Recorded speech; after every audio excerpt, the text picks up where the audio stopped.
It is important when you're at war to remember the saying, know your enemy as you know yourself. In the last episode we talked about ourselves, and in this episode we're going to talk about the enemy and their tactics. So what are their tactics then? Anybody who's seen the alt-right playbook will have a good understanding of what I'm talking about here because we're going to touch on a few of those subjects. Alright, tactic number 1. Control the conversation. I'm going to ask all you people out there, what is the point of debate? It's to show that you're right, isn't it? I mean, it's to prove that you have the best knowledge, that you have the most accurate information, that you have studied the most precise graphs, correct? Well, no, it's not about that at all. The point of debate is to look strong in front of your audience. You're rarely ever going to be able to convince somebody of a different opinion through a debate. The only thing a debate does is elevate an insane opinion to the same level as a sane one.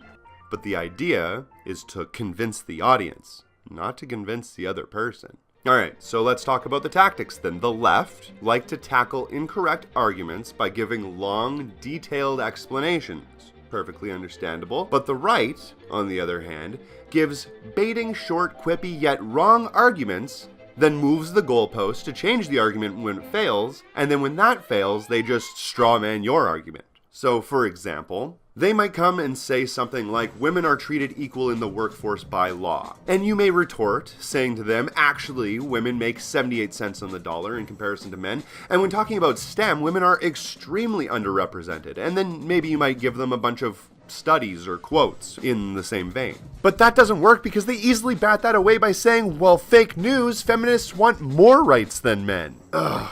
And you have to say to them, no, while feminists around the world have different causes, goals, and intentions depending on the time, culture, and country, most Western feminist historians say that feminist movements are created to obtain equal rights. No more, no less. But that doesn't work because all they do is come back to you and say, yeah, well, you know what? Third wave feminists hate prostitution. Should hookers not have equal rights? This shouldn't be effective, but it is. That's how Trump happened. But why is that? What exactly are the problems with this leftist tactic? Okay, well, let's go through them. The right-winger provoked and baited you. They changed the conversation to make it in their terms. Every short, quippy remark that they made, you gave a long, drawn-out response. And if you know anything from Ronald Reagan, he once said that if you're explaining, you're losing. And if you're always explaining, then you're always losing. So the right-winger won by looking like a winner. Well, that's all fine and good, but what would be a direct action solution that we could use to combat this situation? Well, direct action solutions, in my understanding, come in 4 different ways. There's imitation, aggressive, passive, and violent. So let's go through them. Imitation would be pretty straightforward. It's to use their tactic against them. So if they come and say, women are treated equal in the workforce by law, you could say something to the effect of, you actually think that everyone follows the law? And they would retort saying, well, no, not everyone follows the law, but if a company treats women unequally, they would get punished by law. And you just simply retort by saying, you put a lot of trust in government ability, don't you? Knowing that most right-wingers don't like big government, that cognitive dissonance starts to kick in, and they'll just say, I don't trust the government to do anything. They're a bunch of weasels and assholes.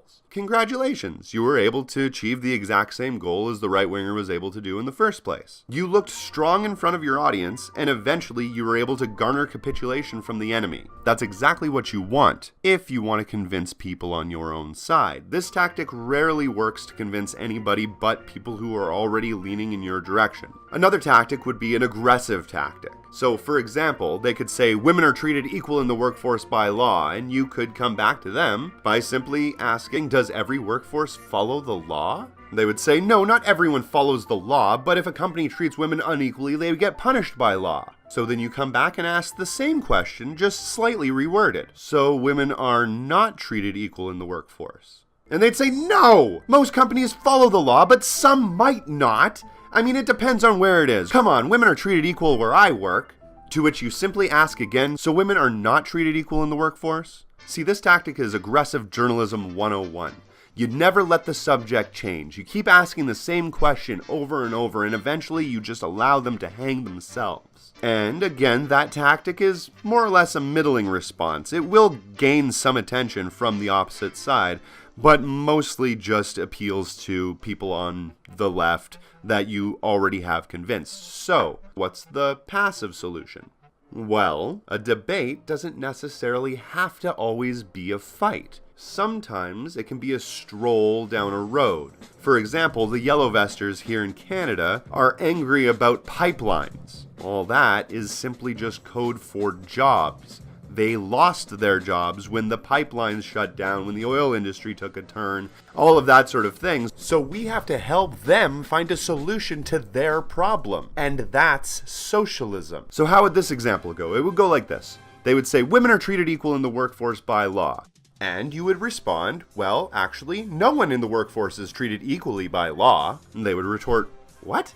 And you could simply say, after paying for overhead, your boss earns 10 times your salary. Do you honestly think that he works 10 times harder than you? To which they would reply, well, absolutely not. And you could say, well, that seems pretty unequal to me. And the workers unite to seize control of production.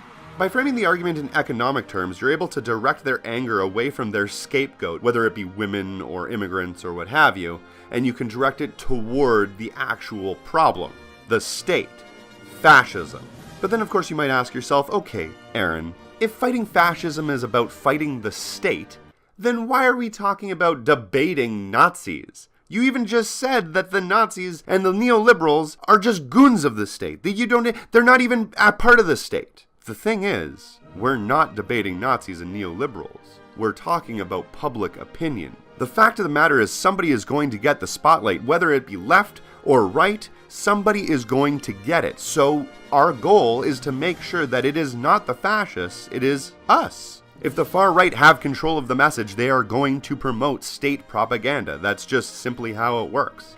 And when we fight propaganda, we are, in essence, fighting the state, fighting fascism.